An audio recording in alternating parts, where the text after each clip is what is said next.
Well, here we go again. Carolina's back in the mix for another big. Time to learn Tyzhaun Claude.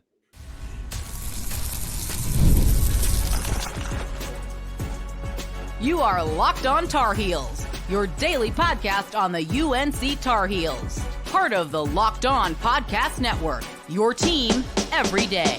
Hey there, what's up? It's Monday, August 12th, 2024. Welcome into the Locked On Tar Heels podcast, the only daily North Carolina show out there. I'm your host, Isaac Shaden. You're joining us at the place to get your Tar Heels content every single day as part of the Locked On Podcast Network. Thanks for making this your first listen or watch. Special shout out to all you everydayers out there and all the members of the Locked On Tar Heels Discord community. So glad you're all here. Today's episode is brought to you by FanDuel. Make every moment more. Hey, in these dog days of summer, the sport stops sportsing like we want them to, but this summer, FanDuel is hooking up all customers with a boost or a bonus daily. That's right. There's something for everyone, every day, all summer long. Visit FanDuel.com to get started. All right, coming up on the show today, it's a fun one, joined by our guy, Riley Davis. It's been a minute, Riley, since we've talked in this format, and we got to get this back going. You know Riley from Sleepers Media, from Heat Check, from the Pod is the Roof, part of the Field of 68 network. My man is everywhere doing his digital media thing, and I'm here for it. And if you're part of that Locked On Tar Heels Discord family we were just talking about, you know that he hangs out in there too and just has a good old time. Riley, it's good to be together, dude.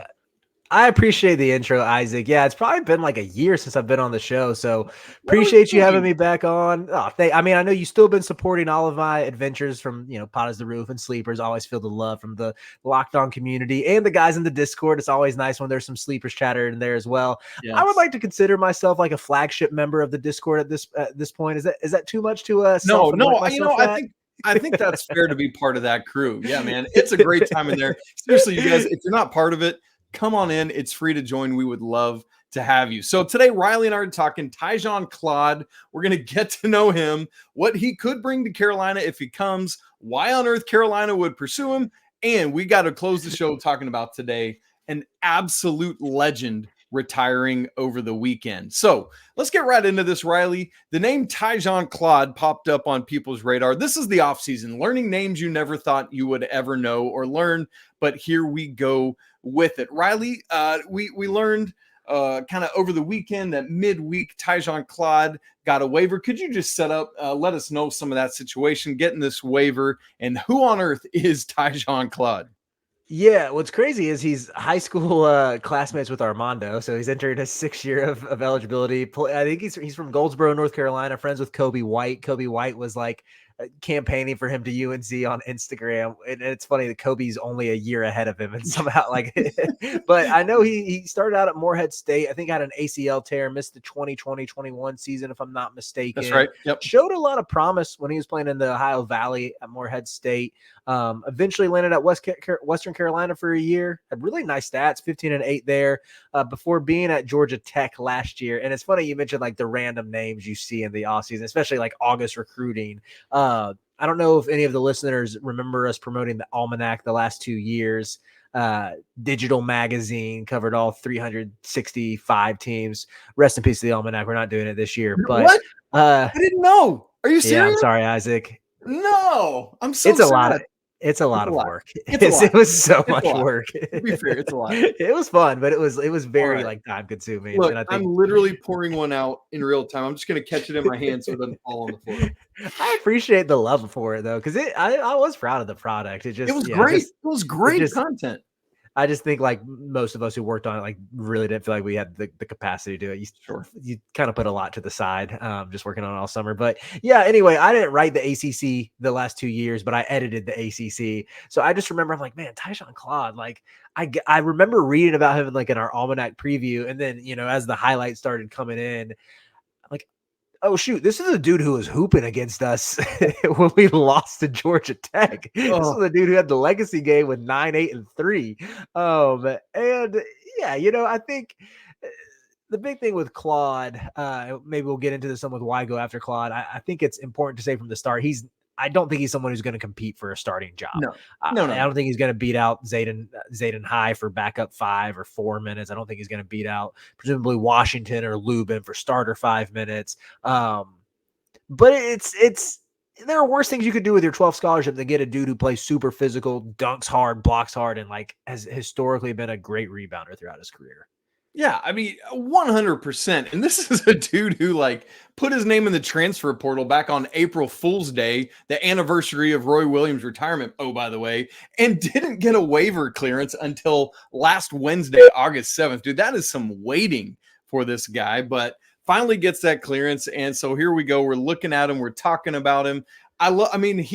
You talk about he's the same class as Armando Bacot. He and Jay Witt are the old heads because Jalen Withers is in his 6th year of college. Oh, by the way, as well, after 4 years at Louisville, but didn't play his first year. So, dude, it's kind of crazy. But this, I started looking at Claude. I was like, man, that rebounding is kind of intriguing to me, Riley. I started looking a little bit at the advanced version of it at Georgia Tech last year, because I appreciate the Western Carolina numbers, right? The breakout that he had. I appreciate the numbers at Morehead State, but it's really the Georgia Tech numbers that are going to be comparable to what he might do.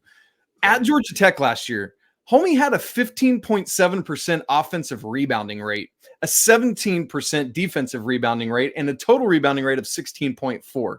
Now, the defensive rebounding and the overall rebounding are behind like what Armando did last year. But his offensive rebound rate was ahead of Armando last year, 15.7 to 11.3.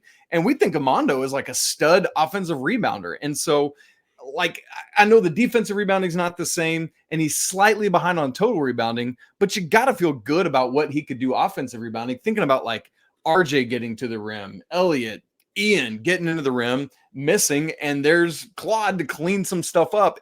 Of course, this is assuming you land somebody like that. Yeah, but I feel like that's where he could shine.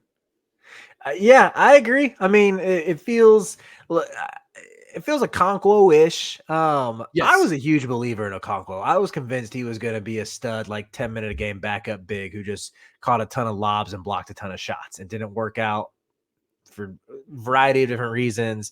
But yeah, I feel like Claude would probably feel maybe he gets a little more burn. Like maybe he could check in at like 5 minutes a game because of the lack of uncertainty. But I think, from UNC's perspective, from the coaching staff's perspective, you really want to give both Washington and High that opportunity to prove that, they can be long-term building blocks. Lubin, I think, they brought him in for a reason. And I think Lubin's flashes of like, being able to create a little bit on the perimeter, attack slower footed bigs off the bounce, and his proficiency on the offensive glass as well. I think he's going to be given opportunity too, again, because he and Washington are both juniors, so it makes sense to invest more in them than you would in Claude. But yeah, I just think he kind of strikes me as an end of the bench guy who can help in case of injury, who will be physical in practice, and maybe he has a couple of moments. Like it's tough not to see what he did to UNC in that game and not be like, okay, maybe he could like replicate this in a game or two sometime this year unexpectedly or something. I know. I went back and watched that game just to had Olympics on one screen and that game on the other screen, just taking it back in. And I was like, man, it wasn't like you went crazy scoring wise. It was 4 of 8 for 9, but had those 3 blocks and the 8 rebounds.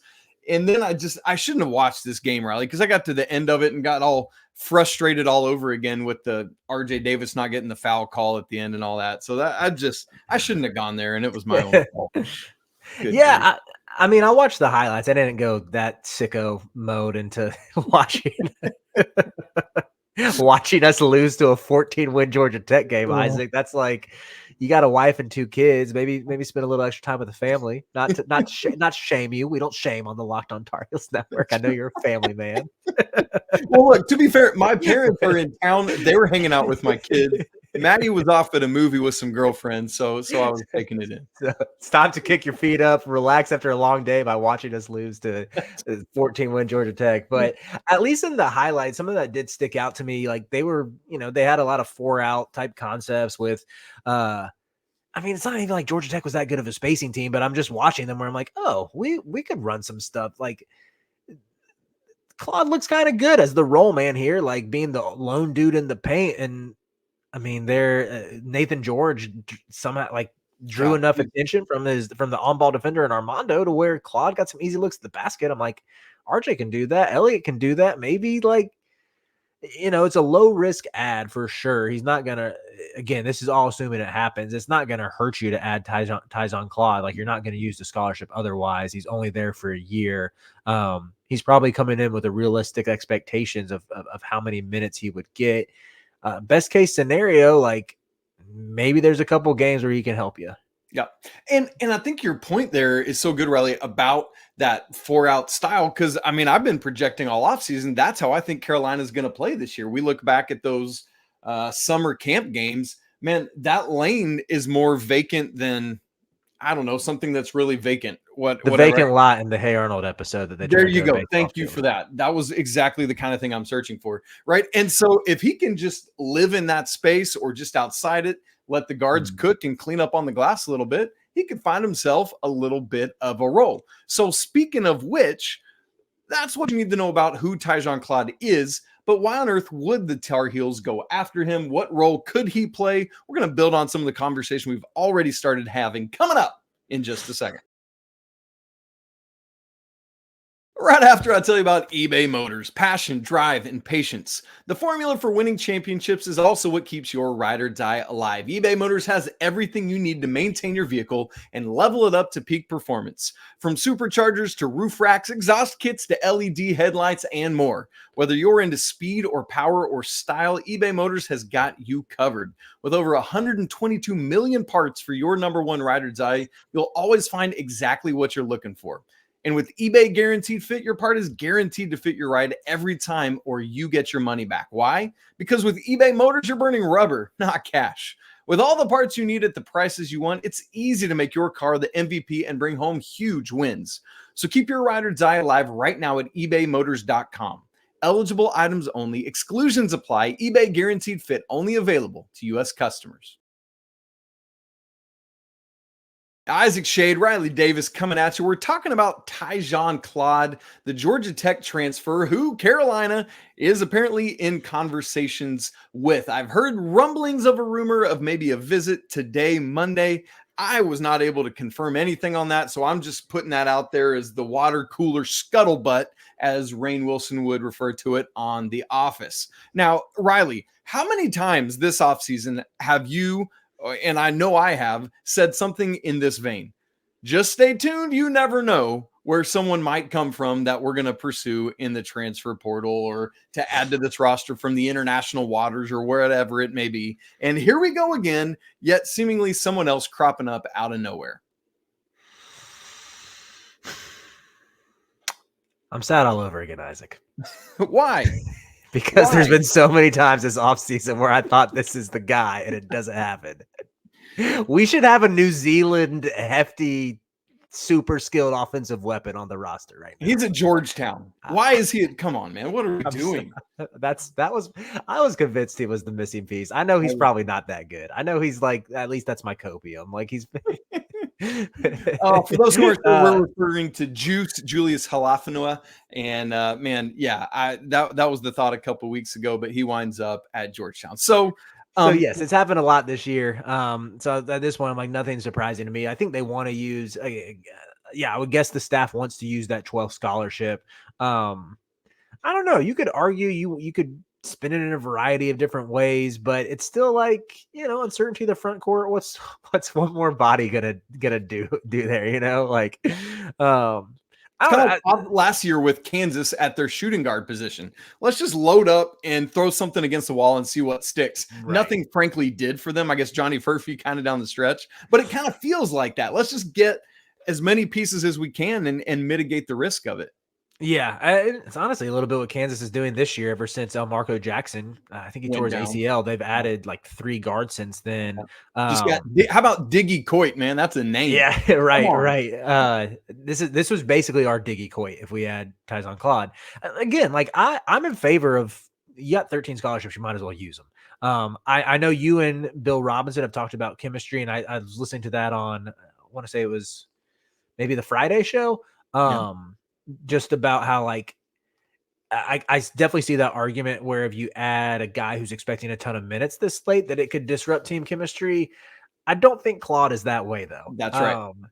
And I don't know. I just kind of like these guys are all so hyper competitive. Like you have to have that mentality to play at this level that I would think with most guys, maybe like even if it was someone like I do think that Halafanoa would have contributed this upcoming season. I think there's a chance, an outside chance he would have been the starter at some point this year. Again, outside chance, slim chance, but yeah, I liked him a lot. But even let's say the staff had brought him in, I still think there's like just a level of a competitive nature and the mentality that these players at this high of a level have to where it's like, okay, you're bringing this in. Well, I'm going to up my game. I'm going to keep my job. He's going to regret transferring in. And honestly, those like the camp scrimmages we saw back in June, Jae'lyn High looked like that player. Jae'lyn High was like, I'm not going to let this Vanderbilt transfer take my minutes. I'm not going to let, like, there's rumors about these other players are going after. I'm going to make them regret that. You know, like he looked very assertive. And so, again, like I totally give credence to what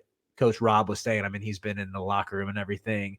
But where I think where we find that balance is like, this is someone who'd be coming in, not assuming they'd be very honest with his role. And that he would be accepting of it, right? And I completely agree with you there, Riley. Like, I don't see this as the same situation as what Coach Rob and I were talking about last week. Like, this to me, similar to what you said earlier, I think would be more of a similar to James Okonkwo role, but I think James Brown is the guy that's going to get the Okonkwo minutes from last year. And I think if Claude comes in, he would be kind of in the same minutes level as maybe Jae'lyn was last year. And so now I know it's a different because you've got at this point, then you would have 12 scholarships, but I think it's basically in that same vein. Yeah. So I completely agree with you. I think a move like this does not threaten chemistry.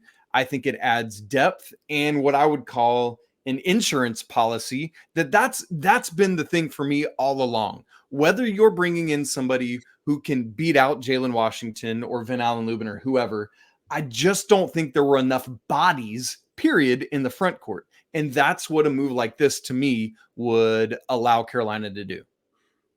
Yeah, that goes back to what I said about like I'm in favor of using your scholarships because you never know. You never know like when injury is going to strike. Or I even look at UConn 2 years ago, first national championship of this stretch. Joey Calcaterra was a vital piece for them off the bench. He was brought in as a practice player. Like Dan Hurley literally thought he was bringing him. I can't remember if he came from like the University of San Diego or UC San Diego. California school system, it would be helpful if you distinguished your school names a little bit more for us East Coasters to keep it straight. But yeah, he was brought in, thought exclusively as a practice player. You just don't know what's going to happen and how the season's going to unfold. It seems like such a low risk addition at this point to where I'm like, do I wish he was 6'10", 6'11", 7 feet? Yes, I do. Shoot. Yes, do I wish he could shoot? Do I wish because I think he's a center. I do think he's a 5. Is it a little bit like seriously another like don't we have enough like dudes this size on the roster? But at the same time, it's like, what's the worst that could happen? Like we've said, he's physical, he can rebound, he blocks shots angrily. Yeah, low risk addition. You never know what he could be. To answer your Joey Calcaterra question, it was the WCC version of San Diego, the Toreros. And so there you go. But yeah, and I think that's the thing, Riley. Like I saw somebody, all due respect, I know there's a lot of great people doing great work out there. I read an article from one of the many Tar Heel aggregation sites. I won't name which one it was, but basically saying that he would add small forward depth, Tyzhaun Claude. And I was like, oh my word, no. You're going the completely wrong direction, right? If we're going any direction from the 4, it's up to the 5 because that's who he is. So just a reminder, folks, be careful with what you're reading and believing, and we shouldn't judge someone's position just based on their size. It's more about skill set and what they can do. So let's just say that.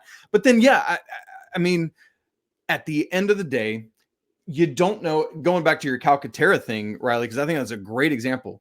Who knows how this dude could come in and click or fit or whatever it is. We have no idea what's going to happen. We have no idea at this point as we record late Sunday night what pieces will move, if he'll come or not. The way this whole summer's gone, he's probably going to go off and end up playing at like Omaha or somewhere. But if he does come, you just don't know what's going to ultimately happen. And I think that's a good thing. And I'm with it. Why not?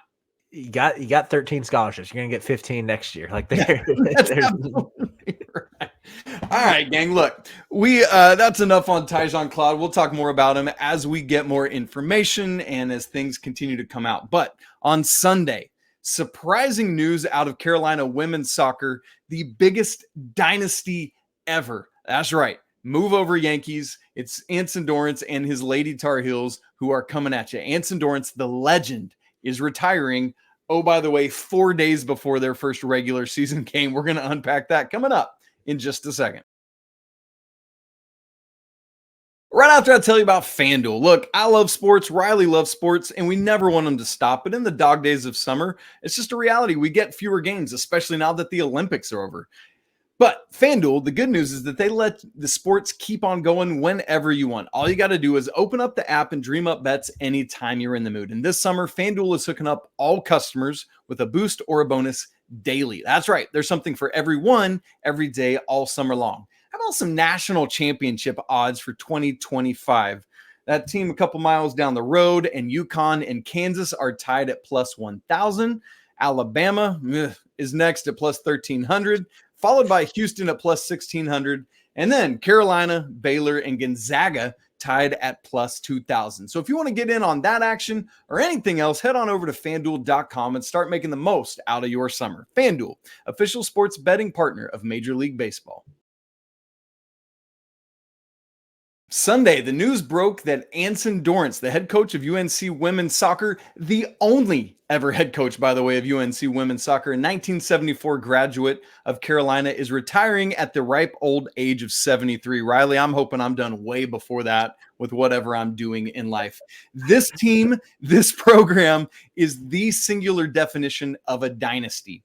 In his 45 years as the head coach at North Carolina, Anson Dorrance won 21 national championships, the most by a head coach in any D1 sport in college athletics history. 934, 88, and 53 record, finished first or tied for first in the ACC in regular season wins 25 times. They won 22 of 32 ACC tournament championships. They've played in 31 of the 42 women's soccer Final Fours ever, 17 more than any other program, and they're the only team in the country to compete in every NCAA tournament. Carolina has been ranked 513 straight weeks. Oh my word, Riley Davis, what do you make of a man that has done all of those things? It's a true legend. The resume, like you always hear somewhere along the way in my like Carolina fandom, I heard the quote about Dean Smith saying, "We're not a basketball school, we're a women's soccer school." You know, the legend Mia Hamm, some might say the GOAT. But yeah, to be honest, up until this press release that came out, I didn't realize the extent of UNC's dominance in women's soccer. I knew that the Heels had a lot of national championships in that, but I didn't know the little fact about competing in every single NCAA tournament, the only school to do that, or the amount of Final Fours. It's just so impressive. And it's fun to see. Like, I always find myself, any sport that UNC is good at, when it's time for like the championship to unfold, I'm locked in. Like the women's lacrosse team that won it 2 years ago.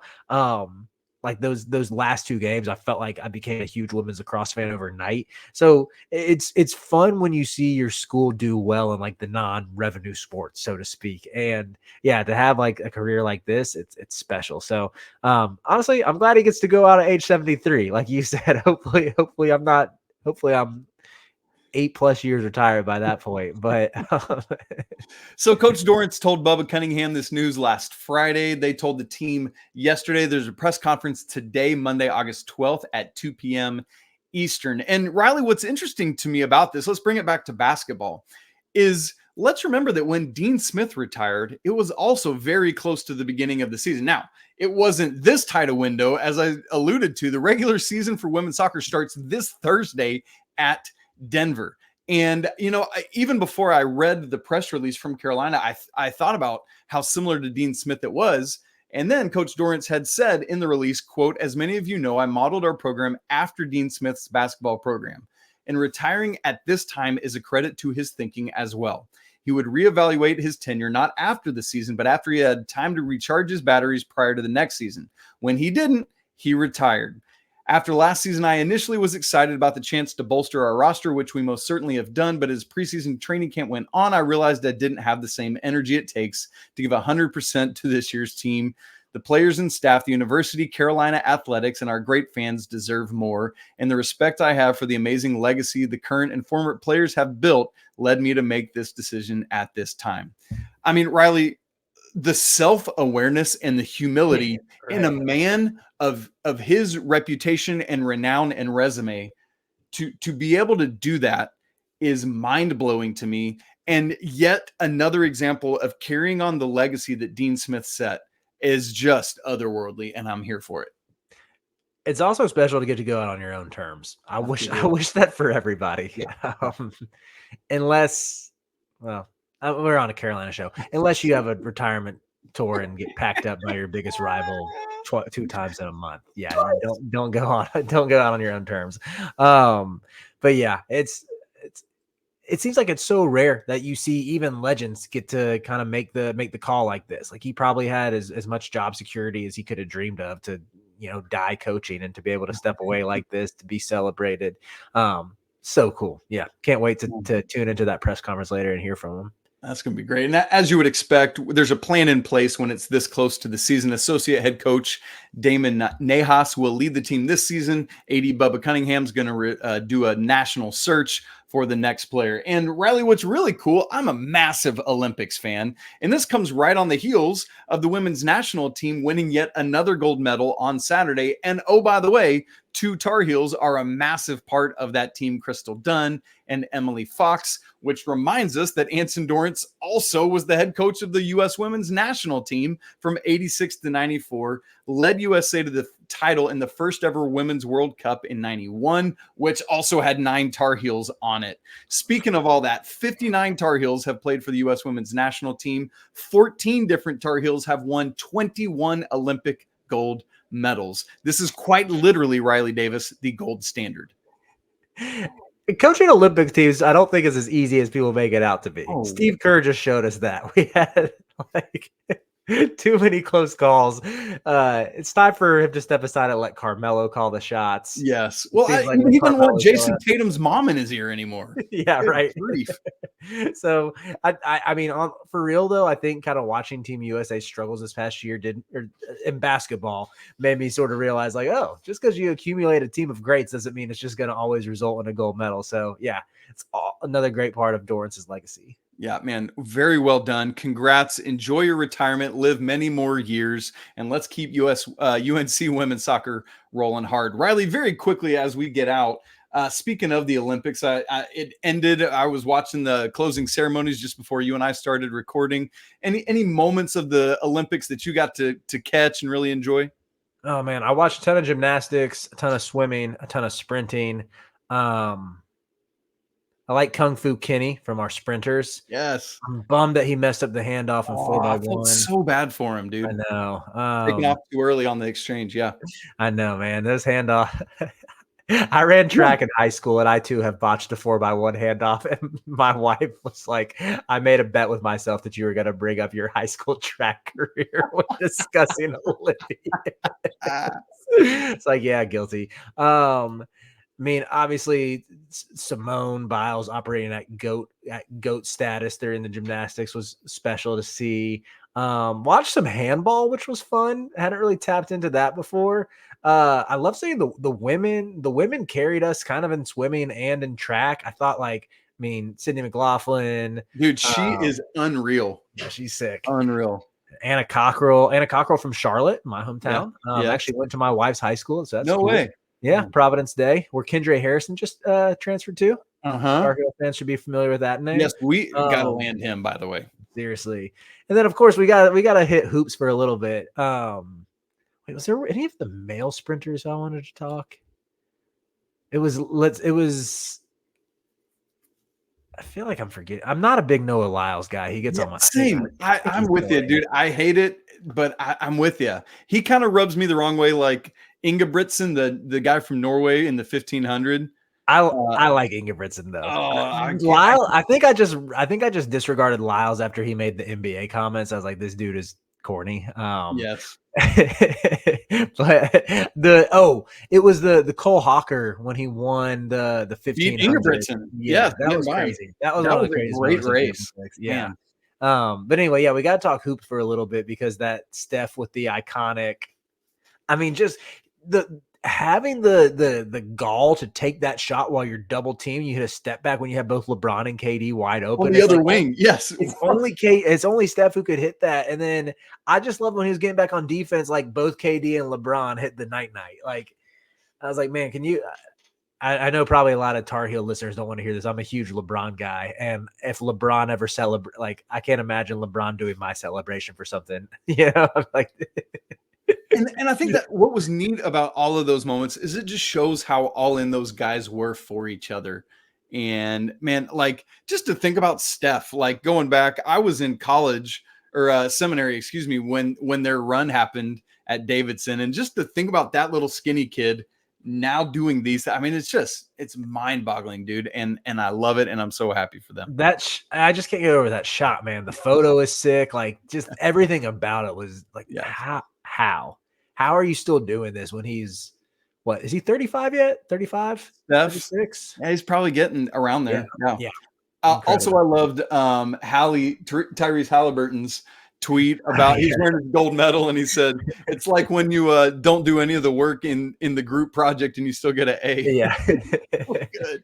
Good on him to just be honest with that, you know? Especially when contrasted with all the noise around Jason Tatum, which is not of his doing, of course, but still, very dude. How about speaking of other Boston Celtics? How about Guerschon Yabusele dunking on LeBron? Like this dude was maybe not like an all-time bust, but he was a lottery pick who never averaged more than 2.5 points per game, and it's just like stunting on dudes in France right now. Like, I wonder if he'll get another NBA chance because I didn't realize he had bounced like that. I remember when he was coming out of the draft, it was like, oh, could this be French Draymond? And that was before people like murdered the Draymond comparison and just compared everybody, like every undersized forward who has a little bit of passing acumen to Draymond, like Harrison Ingram.